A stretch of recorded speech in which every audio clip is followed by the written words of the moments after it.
Welcome to Healthy Lifestyle with Lorianne. I am Coach Lorianne. Our goal here at Healthy Lifestyle is to inspire, educate, and empower you to fulfill a healthy, emotional, spiritual, and physical life so you can feel empowered to live the life you have always wanted and dreamed. Well, welcome to the show. I hope you guys are all having a great day. I know I am, but I usually do because I try to find the sunshine and joy in everything that I do. And today I am even more joyous because I have the wonderful McCulloch on today. Oakland is a graduate from North Illinois University. Oh my gosh, I'm stuttering all over the place. He has me so rattled. And he received his commission as an infantry officer through the Reserve Officer Training Course in 1986. In his 23-year career in the Army, and we'll forgive him for that, my families are all Air Force, he held leadership positions as a combat arms officer. He assisted in disaster relief operations for Hurricane HUGO in South Carolina and Andrew in Florida.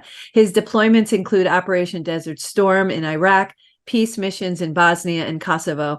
He retired from the Army in 2009 with over 23 years of service and joined the staff at the Bay Area Food Bank as the associate director. Oak left the food bank to become the recruiter for an Army ROTC program. Cadet Command selected Oak as the top recruiting officer. Listen to this, out of 274 recruiters for 2019. Oak published his first book in February 2021, Your Leadership Legacy, Becoming the Leader You Were Meant to Be. Get it on Amazon. He is now an internationally recognized keynote speaker. And here today, welcome to the show, Oak. Yeah, well, thanks, Lori. I've been looking forward to this. This is going to be great. I'm so excited, other than the stammering at the beginning. I don't know. I couldn't get my mouth to move today, but thank you first. I want to thank on behalf of my family, my community, and others out there for serving and allowing us to have the freedoms that we have and that my sons enjoy every single day of our life. So thank you. I'm so grateful for you. Yeah, it was an honor and a privilege to serve the people of this country. So it begs a question. Why did you choose, and you chose to make a career in the military? Yeah, so I get asked that a lot, and I always tell people, and it's the truth. You know, I came from a poor family. My father never finished the 8th grade. My mom never finished the 10th grade. Now they got their GEDs, but school-wise, they never got through that. And I got to make choices and have opportunities that nowhere else in the world would I have gotten. Nowhere. And I've been in 45 countries on 5 continents. So I know that I would never have been able to make some of the choices I got to make. And so I made those choices to serve this country and the people of this nation so that my kids, your kids, somebody else's kids get to have those same opportunities to make the same choices that I made. Oh my God, I'm just flushed head to toe with goosebumps because that's a beautiful thing. And it takes a very giving person. You know, I truly believe, and we've spoken about it often on this show, that we're here for 2 reasons. We're here to learn and grow ourselves, but we're also here to serve. So what does servant leadership mean to you? Yeah, I talk about servant leadership all the time. The best leaders I've ever worked for were servant leaders, and they kind of taught me what it was all about.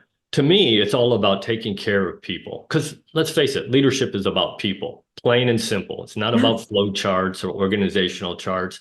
It's about people. And if you take care of people, then they'll take care of you. And you know, when I go around and I talk to people about servant leadership, one of the things the first things I say is, look, it's not about you, and it's all about you. It's not about the title you get, the privileges you get, that you get more pay and live in a nicer house and drive a nicer car. Let's face it, leaders get those things, and that's okay, as long as that's not the only reason you want to be the leader. If that's the only reason you want to be a leader is get those things, go do something else, because you're never going to be a good leader. It's all about you and how you treat the people you have the privilege, and it is a privilege to lead. And if you treat them well, then if you take care of them, make them better people, better workers by training them, giving them the things they need, then they'll make your organization better. And in the end, you win. But you win for the right reasons, not because you were selfish, but because you were helping other people. So to phrase it differently, bring a little different lens on it, it's all about intent. With good intention behind it, you're That's going right. to really lift up the people who you're leading to serve the best way they can, maximizing their strengths. And then that helps everybody. And if you're, Absolutely. what makes a good leader? Because there are people right now who think they're good leaders and they're anything but. I've never seen such lack of leadership in my life. Let's go to the White House, both sides of the aisle and all the way down. I'm seeing Yeah. such lack of leadership. What determines if you're a good leader? Like, what should somebody think about if they really want to look inside and see, am I a good leader? Yeah. So what we are accepting as leadership in this country, in this world right now, is horrific. It's not leadership. So I think there's a couple things that to be a good leader, you have to have. Number one is integrity and character. And if you have, people have to believe what you say to be a good leader. Starting People, with you. yeah. They have to believe what you say, and they have to believe what you do. My father, growing up, my father used to tell me, son, if you say one thing and you do another, it is your actions that will be believed. So you could say anything you want, but people are going to watch what you do. You're on display all the time as a leader, as you should be. So I think you got to have good character, good integrity. And then I think the other piece that you have to have as a good leader is you got to be able to communicate. That is what leaders do. Sorry, if you can't stand up in front of people and talk to them, then you can't be a leader, because you got to tell them what it is you need, what you want, and those kinds of things if you want to be a leader. But and to me, it is really setting the example. People used to ask me when I was running my ROTC building or program at the University of South Alabama. Not a whole lot of officers around in Mobile, Alabama, at least not Army officers. There were some Coast Guard officers, but they would say, so what is it that you really do? And I would always tell them, my number one job every day is to make every one of the people I lead want to be like me. Set the example for them. Show them what a good leader looks like, how they talk, how they act, how they walk, all those kinds of things. So I think you got to set the example. You got to have integrity and character to do that. Yeah, yeah, I love that. I love what your father said. That's so true, because I do say that words and actions equal truth. So the Yeah. lack of one puts question, right? Yeah. So if your words say one thing and they could be beautiful, but if your actions say something else, then you have a disconnect. So I love that. I love that your dad said, if you're not being truthful, or if your actions are differ than your words, people are going to look at your actions. And that's so true. And that's what we're looking at today. Don't you think? We're looking at people taking action. They're saying all these fluffy things.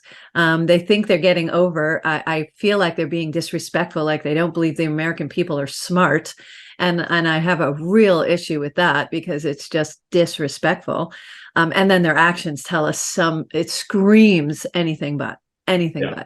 And I agree. I agree. And the taking 100% responsibility, and I use that terminology, really being in control. The only thing we're in control of are our reactions to things.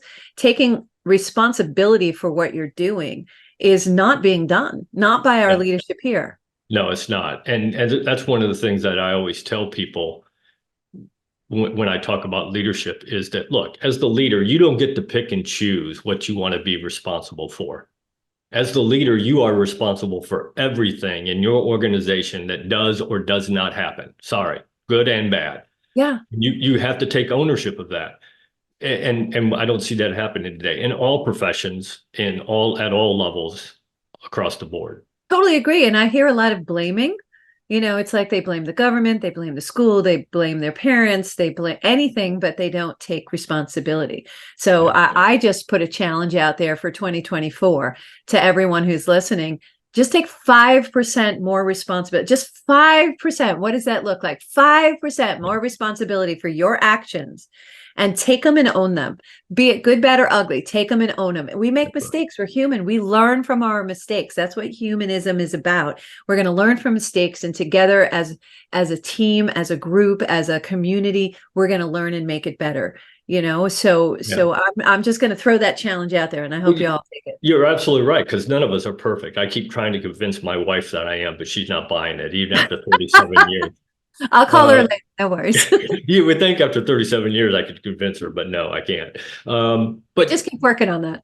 Yeah, I just keep working on it. But we're all going to make mistakes, and that's okay.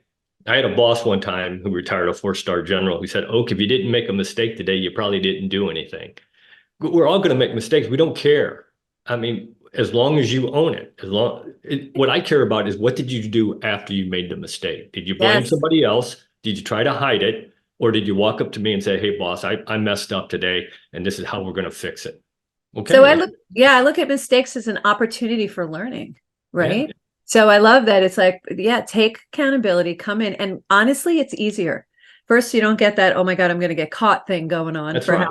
And you will be. It's inevitable that, it's going to be found out. So no matter how good you are, it's going to be found out.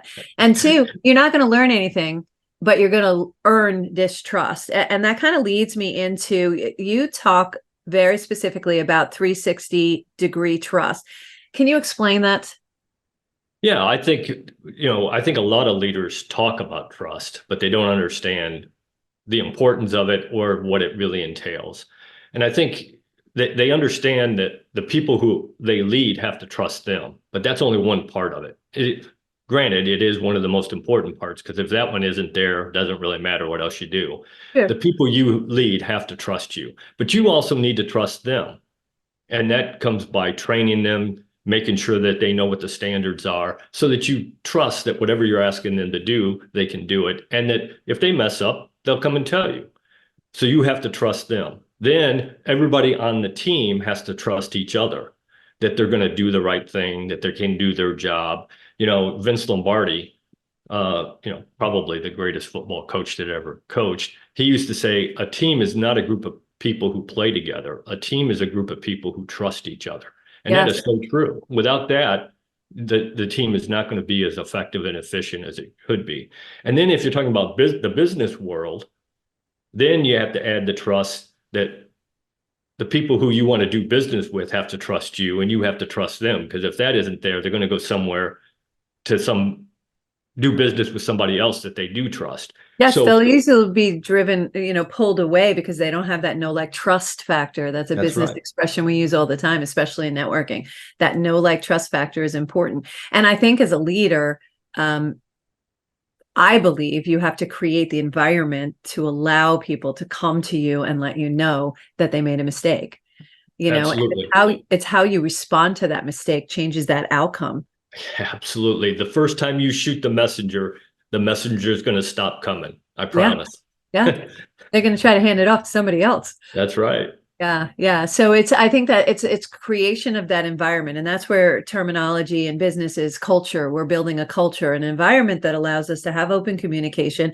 We are expecting and anticipating mistakes, but someone can't grow unless they're making those mistakes. So I have a client who they stronghold their people, and they check on everything and they follow up on everything. And I'm like, dear Lord, let them fall. They're only going to learn when they fall. Our children learn how to walk. They get up, they fall down. We don't pick them up and keep them in the air for the rest of their lives. They'll never learn how to walk, right? Yeah. So they have to fall. It's not fun. We want to bubble wrap them. Maybe we just continue protect the edges and stuff like that, because we want to make sure that they don't get more hurt than they're going to by falling. But that's also why they're little, because their drop is a lot slower than us. That's right. I liken it to skiing. I was skiing and this little guy comes whizzing by and he falls down. He gets right, but he popped right up. And I was like, seriously, it takes me 20 minutes to do what he just did.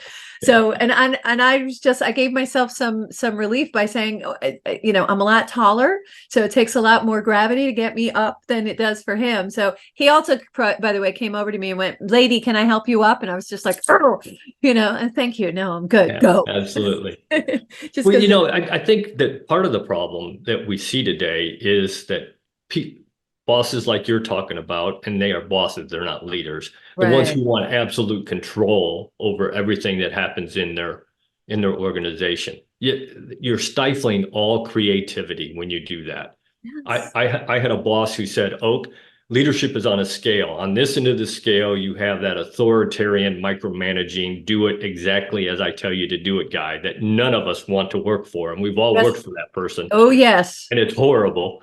Oh, and yes. on this end of the scale, you have Attila the Hun and chaos. And he said, and you want to be as close to chaos as you can get. He said, that's where creativity happens, because that's where you're using other people's knowledge, other people's skills, other people's ability. And the way you get there is you train them to standard, hold them to a standard. You give them the resources that they need, time, money, people, whatever. You give them the authority to make whatever you're asking them to do happen. And then you get out of their way. And that's really the hard part for leaders generally, is to get out of the way. And I always tell people, look, I use this analogy, because are they going to do it the exact same way you would have done it? Absolutely not, but who cares? But it doesn't matter. I use this analogy. 7 plus 2 is 9, but so is 6 plus 3 and 5 plus 4 and 8 plus 1. Why do you care how you get to 9? You just got to get to 9. Yes. There's not only one way to do something, and we have to release that. It's funny, those leadership qualities that you're looking at, that you're talking about, and that struggle at the end to release and allow them to grow and fly as a bird, reminds me of parenting. It's the same steps for parenting, is that you need to give them the standards, you need to give them the the life lessons of what is good, what is wrong, what is right, giving them all those baseline things. And then you have to allow them and hold them to those standards, right? There's ramifications for that. And then you have to give them an opportunity to fly and stand back and watch them sometimes falter and fall. Yeah. But we're there as cleanup crew, right? So even as a leader, we're there as cleanup crew. It's okay. I got you. I got you back. We're going to take this. And that's where I think a true leader is they sit there, they own it, because they gave the authorization for someone to do it. That's and right. Then together they correct it. Where I have my problem as a leader is when someone continues to make the same mistake over and over again. Then they're not learning. Yeah, and that the leader allowed it to happen. Yes, over and over and over again. Because here's when a mistake happens, and they're going to happen. Yeah, and that's okay. Then you got to say, okay, here's what happened. Here's what we were supposed to do. This is what happened. Let's figure out how to bring that gap back together, and so make sure it doesn't happen again. Exactly, and make sure that it doesn't happen again. That's so trick. Why did you title your book Your Leadership Legacy? Because I believe, my personal opinion, that's what leadership is about, is leaving a legacy. And it's really two parts. It's a very small part, what you actually accomplish. And the reason I think that's the small part, is because if you're the president of a company and you tie all your legacy on what you did for that company and in that company, and you leave and the next president comes in and he changes or she changes everything, your legacy's gone. So in the real world, results do matter. So a small part of it is what you actually accomplish. The bigger part of it is the next generation of leaders that you helped create. Because they're the ones that are going to influence, maybe not even your company, maybe some other company when they go work, but they're going to influence the next generation and the next generation. When I was running my Army ROTC program, I had a guy who worked for me, and I say he worked for me, he was probably a better leader than I was, Master Sergeant David Powell. And we were talking about the importance of what we were doing, the significance of what we were doing, creating that next generation of leaders for the Army and for the nation. And he looked at me one day and he said, hey, sir, great leadership handed down from generation to generation is what develops great nations. I wish I could take credit for that quote, but I can't. It's his. Beautiful quote. And I thought to myself, that is a very powerful quote. But the most powerful part of that quote is you can take that word nations and you can substitute anything you want: family, business, hospital, university, food bank, whatever. And it doesn't change the power of that quote one bit, because every organization in every profession needs good leadership.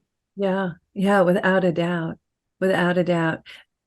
You're listening to Healthy Lifestyle with Lorianne. We're going to take a quick break, and then we're going to come back with Oak and continue this leadership conversation. I want to dive into trust, because obviously these days that's an interesting word, underline, circle, star, flashing, that we're finding that there seems to be a lack of trust, and I'd like to kind of explore the journey to the place that we are in right now. So we're going to take a short break. You're listening to Healthy Lifestyle with Lorianne and JVC Broadcasting 103.9. We'll be right back.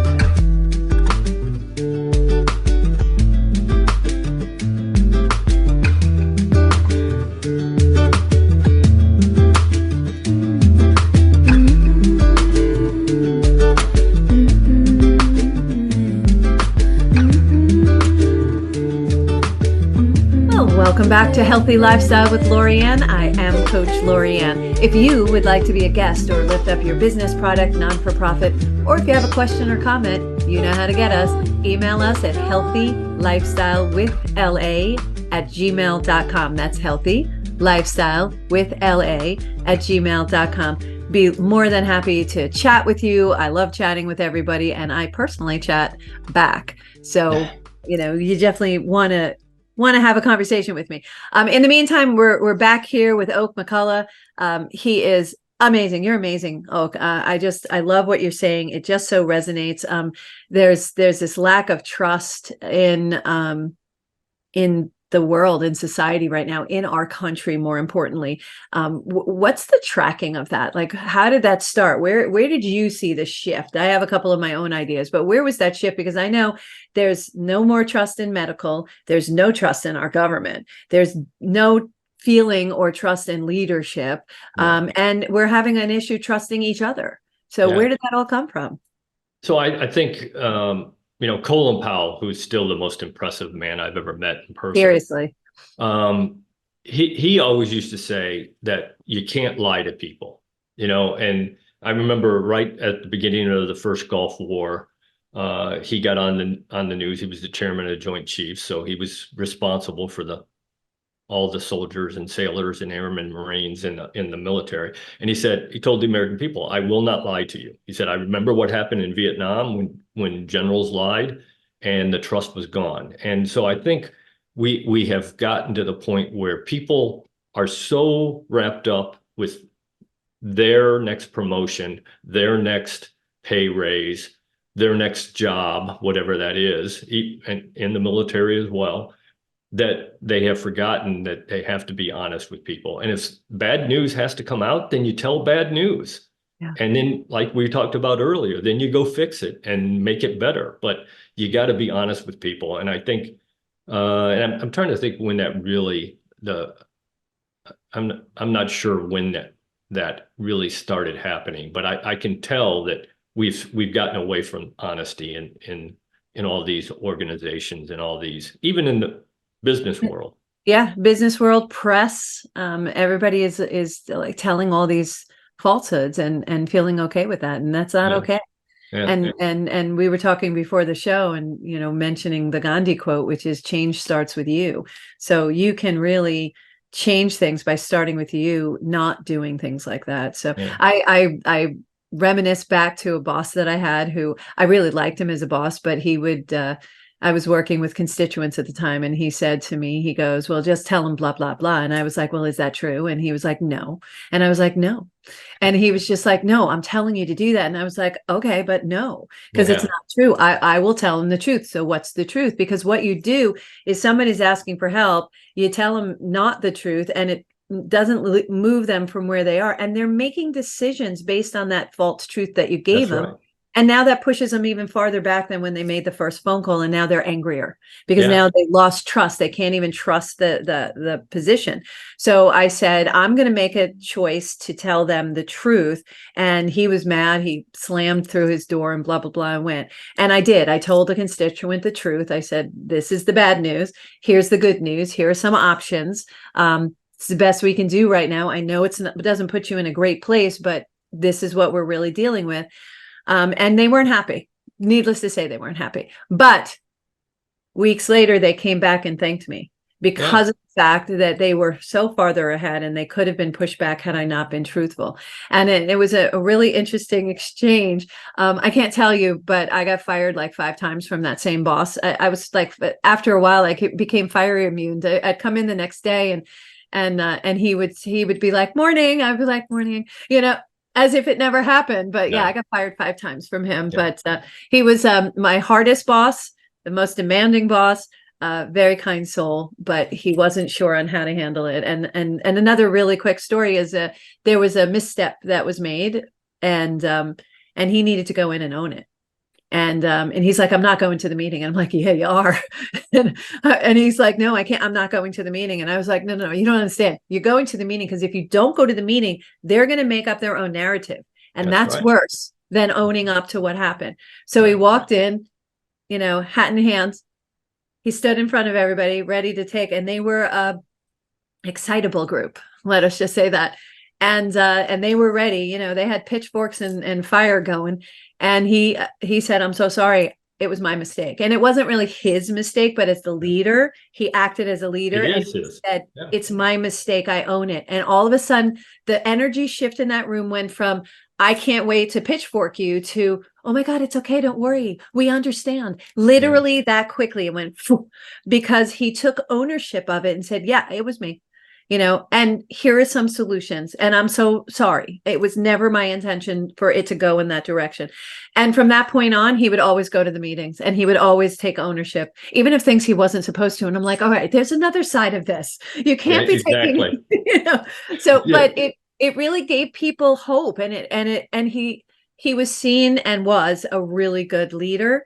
And I'll never forget that day because I was standing in the back. One, I was so proud that he did it because it took a lot of chutzpah to get up there and take those shots. But he stood in the middle of the Coliseum and went, go ahead, take your best shot. Yeah. And they couldn't. And that's what people usually do. You take the wind out of the anchor sail and you allow the sail to refloat a different way. Right. I agree. I mean, my philosophy has always been this. If the team, the organization I'm in charge of, if we accomplish what we're supposed to, then I go to my boss, say, hey, boss, look what my team just did. And Jane, John, and Joe did a great job. Give credit where credit's due. Yeah. If we didn't do what we were supposed to do, I go to my boss and I say, hey, boss, I messed up and this is how we're going to fix it. Even if I wasn't the one who messed it up, doesn't matter. My name's the name on the blame line. I'm responsible for everything that does or doesn't happen. So let's fix it. And as long as you're honest, it's okay. Like you were saying, you could have told that person, that client, a lie, which would have set them back. But if you tell them the truth, at least we know where we are now. Ground zero. Truth, ground zero. Yep. Now we can figure out how to go forward. Even if it's bad news, at least now we know where we are and where we want to be and how to get there. If you tell them a lie, now there is no truth. Well, with the truth, you're stepping together. With the lie, you're sending them off alone. Yeah, I agree. What is the most important characteristic, as if I didn't know, for a really good leader? Yeah, so I think integrity is it. I mean, without a doubt. And, because in the end, you have to be able to look in the mirror in the morning and like who you see back. And I've had to make decisions, and I always tell leaders, look, you have to make the right decision. You have to do the right thing because it's the right thing to do. Not because somebody's watching or somebody's going to check. They are watching and they are going to check, but you got to do it because it's the right thing to do, because that's what leaders do. Even if it isn't in your own best interest, you still have to do the right thing. Especially if it's not in your own best interest. That's the hard choice about being. That's right. That's why we made you the leader. Yeah, to be able to make those choices. So I have a little pet peeve, and I have a real difficult time with leaders who are micromanagers. So you talk about the evil of micromanagement, and what do you specifically mean by that? So to me, micromanaging, first of all, nobody wants to work for a micromanager. We all have. I've had bosses in the past who would say, oh, this is your task. And then they'd stand over my shoulder and say, well, I wouldn't do it that way. I'd do it this way. And you might want. I just want to turn around and say, well, then do it yourself. You gave me the task. Leave me alone. So here's and it's hard sometimes because I know even me understanding how evil micromanaging is. When you give somebody a task and they're really struggling, it's hard not to walk up and say, get out of my way. Let me do that. I can do that in 20 minutes. But you're not helping anybody when you do that, because here's the evil of micromanaging. Not only are you cheating that person out of that experience, you are cheating everybody who ever works for that person out of that experience because they can't pass it on.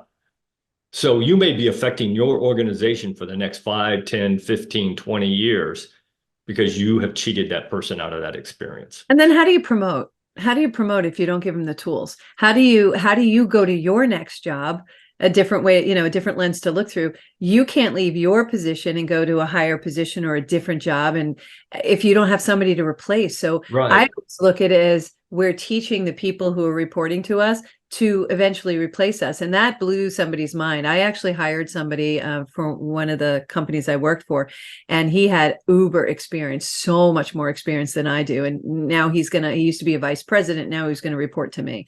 And due to, cutbacks and stuff like that, he didn't have a job. And I was like, I would be just doing the wrong thing, misguided, if I did not hire him and bring this amazing talent in and allow him to flourish and eventually take my job. Yeah. And because this company deserves that person to be there, and he deserves to be able to show what he can do. And he was magical. I learned so much from him. He learned from me. Sure. We all learned from each other, and he ultimately took my position as I moved on to another position. And it was because they thought I was crazy. HR fought with me. You don't want to do that. I was like, no, I do. I really do. Well, see, here's the thing. Here's the problem. And I see this a lot today. We all have egos. Anybody who tells you they don't have an ego is lying to you. Okay. It's a good thing that we have egos. That's something that drives us to be successful, to be the best at what we do. So you want people to have an ego. Leaders have to understand they have an ego, and they have to know when to put it aside. And that's what you're talking about. I remember I was a 24-year-old lieutenant, brand new lieutenant, went to my first platoon and got introduced to my platoon sergeant. Sergeant First Class Penson, NCO. So he worked for me. He had 23 years in the Army. He had almost as much time in the Army as I was alive. Why would I not listen to that person? Yeah. But that's, you got to understand that you don't have all the skills. You don't have all the knowledge. You don't have all the talent. You got to use the people on your team to make it the best organization that it can be. Yeah, we all have our wheelhouse. And if we put all the right wheelhouses together, we have an amazing team. And I always say the collaborative mind is way stronger than the singular mind. So just because you're in leadership position, and a lot of leaders, tell me if you run across this, they feel that their vulnerabilities equates to weakness. And I think vulnerabilities equates to strength, because it shows other people it's okay. We don't know everything. And that's how we help each other. You agree? Right. And if you use the other people on your team the way you should, give them the authority to do things and use their talent, skills, and that, it's only going to make you're going to learn something from it. And the next time it's somebody else and they'll learn from it. So it is to your advantage to put your ego aside and let's figure out the best way to do this. And, the thing I always talk about is my father's best friend when I was growing up. He worked for Chrysler Motor Company at a plant that was about 12 miles away. And he worked at that plant for 38 years. Wow. And for 38 years, he did the exact same thing. He put fenders on whatever vehicle was being produced at that plant. So if you took over the plant and you had problems with the fender, who would you go talk to? I hope you'd go talk to that man. Yes. He's the expert. He probably knew there was a problem, probably told somebody, and they told him, oh, go back, do your job. Yeah. I actually, because they couldn't put their ego aside. Yeah, without a doubt. And there's two things. And I want people to think about this. We have an ego, and you're in your ego when any emotion is associated. That's you're in your ego. Then you have your observer. I want you to change to camera lens 2 and go into your observer. That's without emotion, as if you're looking into someone else's life. Right. That's when you know you're not in your ego. So yeah, we absolutely need our ego. It's not a bad thing. Like you said, it keeps us competitive and helps us have drive, but we also need to shift into that observer. And that's what that's where we see and we show leadership. And it's not easy all the time to do It that. isn't. It is hard to put your ego aside, especially if you're really good at what you do, because you think that the reason you're as good as you are is because of you. You're not. It's a team. Part of it is you, but the rest of it is the team around you, because Yeah, nobody does this by themselves. without a doubt. I use I go inward. I use a lot of reflection. It's like, can I do this better? How could I do this better? Absolutely. I'm a huge believer in reflection, and I think you need to reflect every day. Why is it so important to you? Because that's the way you improve yourself and the organization, but certainly yourself. I'm a firm believer that you have two types of reflection. You have event reflections. So as your organization does an event, then at the end of that event, you call everybody together who was involved in that and say, okay, here's what we wanted to do. Here's what we did. How do we get better? And even if you did what you were supposed to do, you can still get better. I don't care. You can always get better. So take down notes to figure out how to do it better next time. And then I'm a firm believer in routines of routines. That's so odd being an Army man. Yeah. Huh. I mean, I start my day the same way every single day. I get up and I light a candle and I do the daily mass. I listen to the daily mass. I read a chapter of the Bible and I do my daily prayers, and I end the day the same way. I try to reflect on what I did that day and how could I do it better? Whatever I did, how could I do it better? So I think you got group reflection and then you got your personal reflection. And if you add personal reflection to each day, I promise you'll see results immediately. Yeah, because reflection equals awareness. Awareness gives you an opportunity to change. That's right. You have choices. And that goes to my book, where I wrote about two choices, do it, don't do it, stop, go, stuck, unstuck, but you have to be aware first before you can change anything. If you're not aware, you need to change it. So that reflection is really, really important. And I love what you said, that you're going to see such a change in your life when you do things like that. And it's the simplest things. I love your habits, by the way. They're beautiful. Mine speak in a different language, but very similar. I meditate and I do my gratitude journal, and I read something that expands my mind, not sucks it out. I do what a mentor of mine from years ago told me. It's like, be the Discovery Channel. Don't watch the Discovery Channel. There you go. And I love that. I have always loved that. So I try to make sure I have something that I'm going to be doing that day, so I could really discover some newness. I'm a huge believer in journals too. I've kept a personal journal since I was in about the 5th grade. Every day I write in my journal, but I also keep a professional journal. I call it a leadership journal. And the way that happened, here's an interesting story.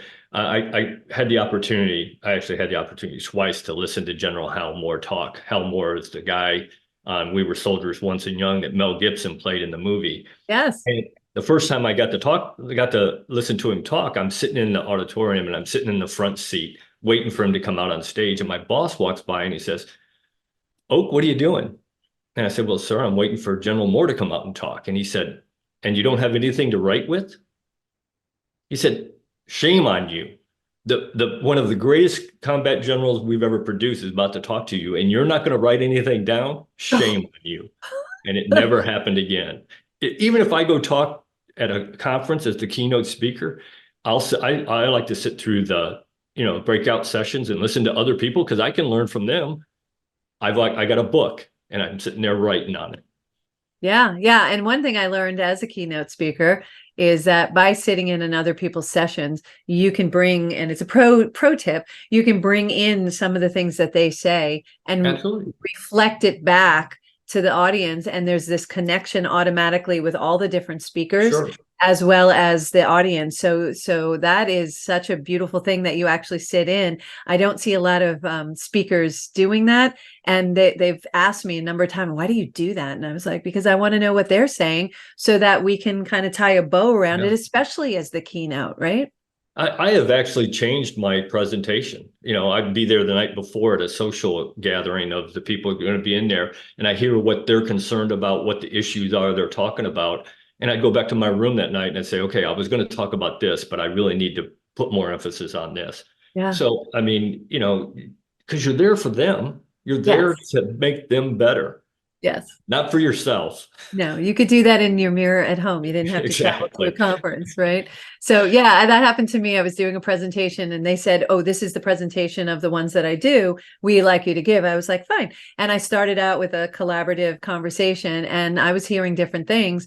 And right then and there, I had to shift into a different presentation altogether. And the woman who hired me was like, what just happened? And I was like, well, you heard what they wanted. And she goes, I've never seen anybody shift like that. And it's really important because I'm there to help them. I know what I know, but it just wasn't applicable to what I was hearing their need for. Just in the last few minutes, inspire everyone. What if you have an opportunity here to tell them anything? What is the best inspiration you can give the listeners right now before we? Yeah, it's the same thing that I tell every brand new second lieutenant that I've had an opportunity to help develop and commission. And it's been over 550, I think 558 lieutenant I have helped commission into the Army and as leaders in this nation.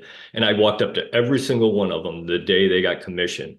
And I said, your goal should be to make a positive difference in one person's life every day. Because as a leader, you are going to make a difference. Promise. Why not make a conscious decision to make a positive difference in at least one person's life every day? Not 10. If you can do more than one, good for you. But I'm challenging you to make one positive difference in one person's life every day. And imagine how much better your family, the neighborhood, the community, the town, this country, this world would be if everybody made one positive difference in one person's life every day. Oak, challenge accepted. How can people get in touch with you? So I have a website, and I'm also on all of the social media, LinkedIn, Instagram, all of that. And my website has my cell phone number. It has my email. If you want to talk to me, send me an email, shoot me a phone call. Always happy to talk to people. You want a great keynote speaker, you need to reach out to Oak McCulloch. All his information and links will be with this show and in this episode. So I want you to go down there for that. But if you want to go to his website, it's Lieutenant Oak McCulloch.com. So it's LTCOAKMCCULLOCH.com. Yes, that was New York fast. That's the best I can do. Look below the episode. Anyway, thank you so much for being on the show, Oak. Thank you all for joining us today on Healthy Lifestyle with Lorianne. I hope we have earned the privilege of your time. Again, I want to thank our guest today, Oak McCulloch. You're amazing. Totally amazing. Well, thank you, Lorianne. I really appreciate it. And look for our show next Saturday at 3 o'clock. We can be found on all major platforms. And we would be so grateful if you please like, follow, share, and subscribe. Until next time, I am Coach Lorianne. Play a higher role, serve a higher purpose show for you, and show up big. Have a great day. Make it great. Thank you again.